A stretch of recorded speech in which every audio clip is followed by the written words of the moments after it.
안녕하세요. 핵심 뉴스만 전해드리는 지인입니다. 구독과 좋아요는 제작자에게 큰 힘이 됩니다. 오늘은 특별한 뉴스라기보다 조선 3사 중에서 삼성중공업에 대한 문제에 대해 말해보려고 합니다. 제가 매번 말했듯이 조선 3사의 건조 능력에는 큰 차이가 없습니다. 굳이 차이가 있다면 한국조선해양은 규모가 엄청 크기 때문에 사실상 현대중공업, 현대사무중공업, 현대미포중공업을 따로 봐야 할 정도로 큰 회사입니다. 그리고 대우조선해양은 조만간 한국조선해양에 편입되기 때문에 주가가 어떻게 변할지 애매한 상황입니다. 그렇다면 우리는 한번 삼성중공업이 무엇이 잘 나가고 있고 무엇이 문제인지 체크해봐야 합니다. 그럼 시작하겠습니다. 일단 지난 3월 26일 단일 계약 세계 최대 기사를 살펴보겠습니다. 삼성중공업은 컨테이너선 20대를 한꺼번에 수주했습니다. 이 기사에는 표기되어 있지 않지만 이 거래에서 주목해야 할 점은 바로 이번에 수에즈 운하를 막았던 에버그린 선사가 삼성중공업에 20척의 물량을 주문했다는 사실입니다. 모두들 아시겠지만 이번에 수에즈 운하를 막은 선박은 에버그린 선사의 에버 기브노입니다. 그리고 이 선박은 일본 이마바리 조선에서 건조된 것으로 알고 있습니다.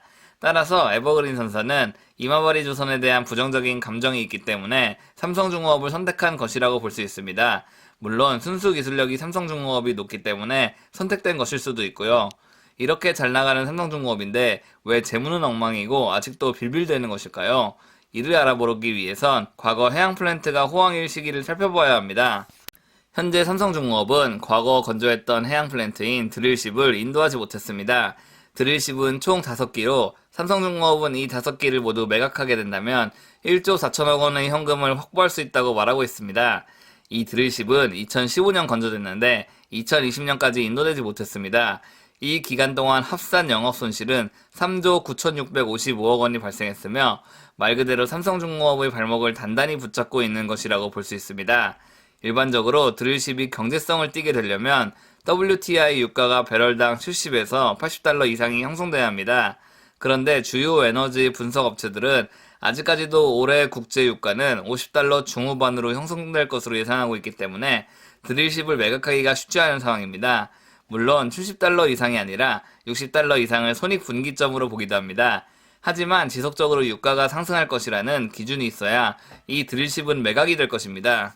WTI 유가를 보시면 현재는 60달러 수준에서 유지되고 있습니다. 물론 지금 이 수준에서 위로 상승할 가능성이 없는 것은 아니지만 사우디의 자발적 감사는 4월 달에 종료될 가능성이 높습니다.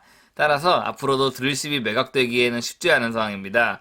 왜냐하면 사우디의 생산이 계속 지속되면 유가는 하락할 것이기 때문입니다. 삼성중공업은 잘 나가고 있지만 드릴십 하나 때문에 발목이 잡힌 상황입니다.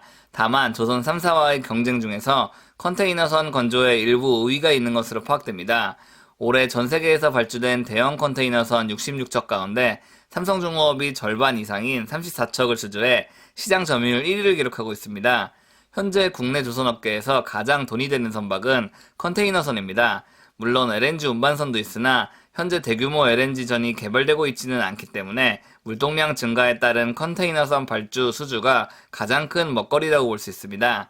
이런 상황 속에서 삼성중공업이 컨테이너선 물량을 대다수 확보했다는 사실은 분명 타 조선사보다 강점이 있기 때문으로 예상됩니다. 그리고 타 조선소 대비 수주 목표치를 적게 잡기는 했지만 1분기 만에 벌써 65%의 수주 목표를 달성했다는 사실도 긍정적으로 꼽힙니다. 따라서 유가가 상승해 드릴십이 매각된다는 것은 굳이 재무적인 개선 외에도 삼성중공업이 조선 3사 가운데 가장 앞서 나가고 있다는 것을 어필할 수 있는 기회라고 할 수 있습니다. 오늘은 간단하게 삼성중공업에 대해 알아봤습니다. 요즘 주식시장이 정치 테마주로 상당수 몰리고 있습니다. 그리고 코인으로 누가 몇 억 벌었다 하는 얘기도 심심치 않게 들리고 있습니다. 하지만 제가 항상 강조하는 게 있습니다. 바로 잃지 않는 매매입니다. 일단 주식을 통해 돈을 벌기 위해서는 잃지 않는 매매를 항상 하는 것이 중요합니다. 따라서 이를 위한 분산 투자 그리고 안전 투자를 꼭 염두하시길 바랍니다. 지금까지 핵심 뉴스만 전해드리는 지인이었습니다. 감사합니다.